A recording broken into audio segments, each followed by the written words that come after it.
damos la bienvenida al ministro de Paritarias Libres, Acordando con Ideas, señor Axel Arias. ¿Cómo le va? ¿Cómo andan? ¿Todo tranquilo? Vamos a ver. Ponele que tranquilo. Es que cuando empezábamos contaba que el lunes fue mi cumpleaños y que cuando agarro el celular veo que había explotado, o parecía que había explotado los mercados asiáticos, que había peligro de recesión en Estados Unidos y que por onda expansiva nosotros estábamos hasta las manos. Pero al final no fue tan así, ¿no? No fue tan así, pero viste que medio que nosotros estamos acostumbrados también. Cuando vemos que se derrumba el mundo, nosotros es como, bueno, acá pasa Vení, todos los días. vení que te enseño. Todos los días, hay memes, viste, que dice, otra vez aquí. Pero sí, Ya tenemos sí, medalla de oro sí, en sí, esa, estamos. ¿no? ¿Pero fue así de complicado como pareció o al final no era tanto? A ver, esto empezó el viernes en Japón, que la bolsa cayó más o menos un 4%. Y después el lunes, el Nikkei, que es la bolsa de Japón, cayó otro 12%. Y eso generó medio una onda expansiva en todo el mundo. Y eso se juntó con, a ver, hubo una situación en Japón y se juntó también con unos datos que sacó Estados Unidos de que muy probablemente haya un periodo de recesión en ese país. Y como es la primera o segunda, está ahí con China, economía del mundo, también medio que define para dónde se definen el resto de las economías, ¿no? Entonces, eso también influyó. Y después, obviamente, la situación de tensión global que hay, que hace que haya mucha incertidumbre. A mí me llama la atención que esa recesión fue medida por la caída por el aumento del desempleo. Claro que ¿Cómo juega eso? A ver, Estados Unidos viene, como todos los países del mundo, en la pandemia se generó una política monetaria expansiva para la gente se queda sin trabajo, entonces le da alguna ayuda, como fue acá el IFE. Sí. Eso, mucha cantidad de plata en el mercado, generalmente genera inflación, más en economías tan ordenadas como es la de Estados Unidos. Más o menos en 2022 llegó una inflación del 9%, algo ilógico, que acá parece poco, pero allá es ilógico, sí. Y entonces el gobierno de Estados Unidos empezó a implementar una política monetaria restrictiva, que es subir la tasa de interés para que se desacelere la economía. Y eso fue teniendo sus resultados. Esa tasa fue más o menos al 5%, generalmente es un 2, un 3, dependiendo de la situación. Y fue teniendo sus resultados, pero ya hace más o menos un año actores económicos como que están esperando que Estados Unidos vuelva a bajar la tasa para que la economía se vuelva a activar. El gobierno de Estados Unidos no lo decidió así. Y bueno, hasta que en un momento los datos del desempleo bajaron de 4,5 creo a 4,3, o sea, es nada. Pero a la vez es un indicador que para ellos es un montón y que no es que ya entró en una etapa de recesión, pero sí que puede mostrar una tendencia en la economía de Estados Unidos y como decía recién también, que es una tendencia también a nivel global. A grandes rasgos, ¿qué significaría la recesión de Estados Unidos y por qué no tendría que importar a nosotros? Básicamente es porque es la primera o la segunda, está ahí, como decía recién, está ahí con China, pero si hay una recesión en la primera economía mundial, es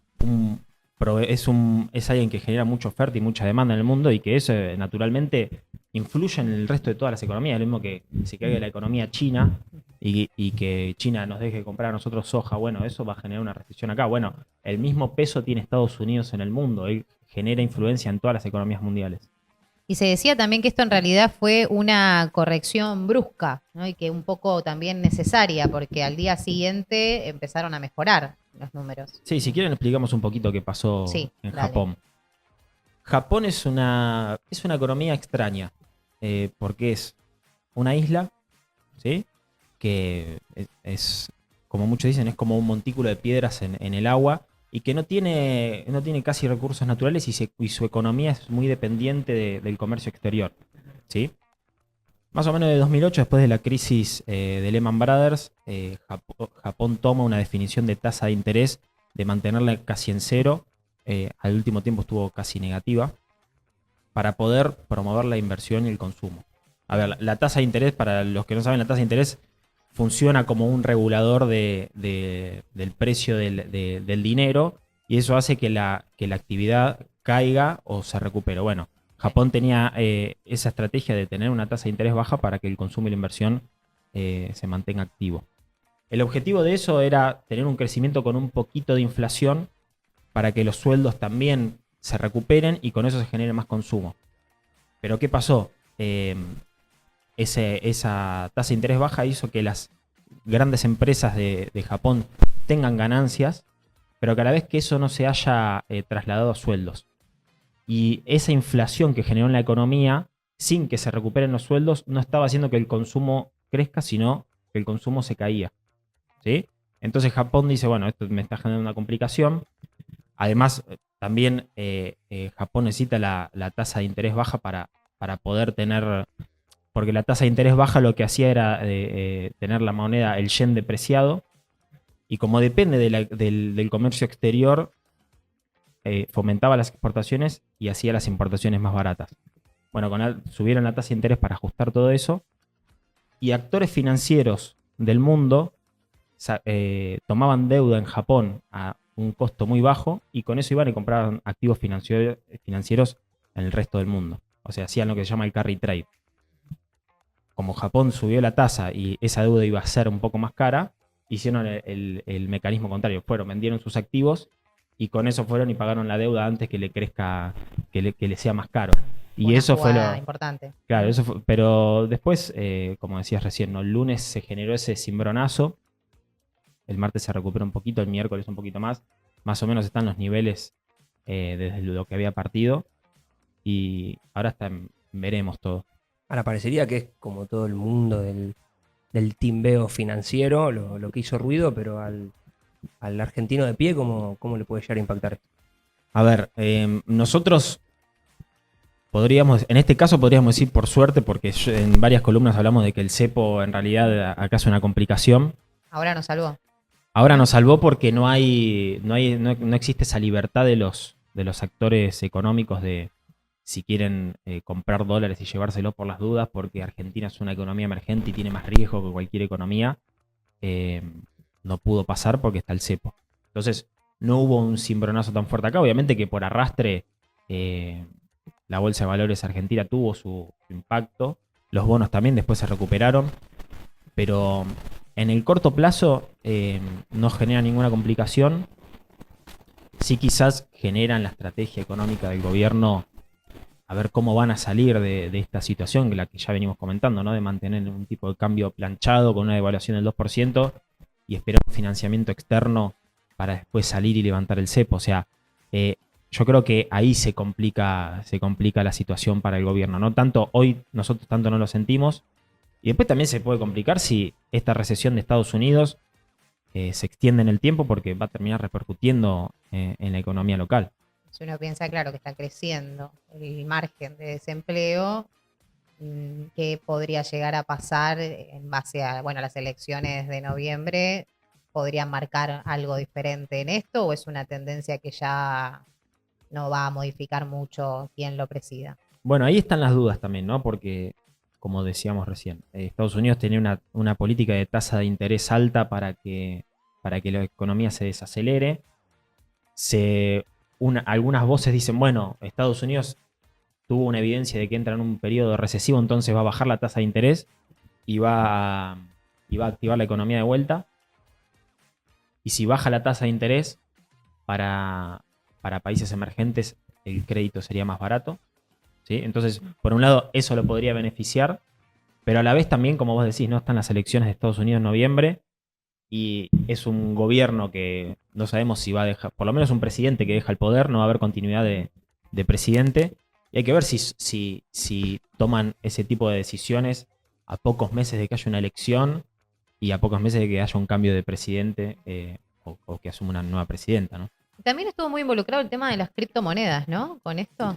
Claro, porque en realidad no tienen tanto que ver los activos que se hayan vendido, sino, hay activos que son más o menos líquidos. ¿Qué quiere decir eso? Activos que vos los vendés y tenés la plata rápido. Bueno, el Bitcoin es un activo bastante líquido y que además ese mercado está activo las 24 horas, los 7 días de la semana. Que la bolsa de valores no es así, o sea, tiene un horario dependiendo de cada país. Claro. En cambio, el Bitcoin vos lo podés vender en cualquier horario. Entonces, bueno, estos actores financieros que tenían que pagar esa deuda en yenes, si tenían Bitcoin los vendieron para hacerse de dólares y después de yenes para pagar esa deuda. Por eso también bajó, porque bajó la demanda, digamos, subió la oferta y bueno, bajó el precio del Bitcoin. ¿Se está como terminada la crisis o esto puede seguir? No, puede seguir. Porque no fundió ninguna empresa, no fundió ningún banco, no es como el 2008. No es como el 2008. Yo creo que es algo, no es pasajero tampoco, porque como digo, hay un contexto mundial geopolítico que depende de muchas cosas y que a la vez, si bien no es determinante esta situación, estos factores hacen que tampoco tengas un horizonte de, bueno, ya terminó o esto va a seguir. O sea, depende de muchos factores. Si mañana pasa lo que pareciera que va a pasar en Medio Oriente, que se desata un conflicto bélico, bueno, eso también va a influir y va a generar una tensión en los mercados también. O en Estados Unidos también puede ser muy cambiante quién gane las elecciones. Entonces, yo creo que no fue algo determinante que genere quiebre de empresas o quiebre de bancos, pero tampoco es algo que sepamos que haya llegado a su fin. Hay incertidumbre en ese sentido. Hay mucha cultura, ¿no? Entre los jóvenes de apostar al Bitcoin. Bajó bastante igual, ¿no? Antes me daba la ¿Sí? sensación que escuchaba mucha gente diciendo, sí, minar. Y yo nunca entendí nada, la verdad. Siempre hacía que entendía y miraba. Pero ahora de repente como que no escuché más sobre eso. Yo creo que en pandemia hubo medio como Sí. una moda de las criptomonedas y también de los traders, ¿no? De ir a jugar un Sí. poquito, de ir a timbear con acciones. Pero el Bitcoin justo creo que el año pasado llegó a un pico máximo donde todos empezaron a vender, tuvo una caída muy fuerte y ahí medio que aflojó un poco. Ujú. Pero hace poco, bueno, el Bitcoin hace 2 semanas o una semana, Trump había hecho algún comentario del Bitcoin y había subido mucho el precio. Y creo que eso también activó un poco el comercio de esa moneda, pero bueno, después esto lo volvió a hacer caer.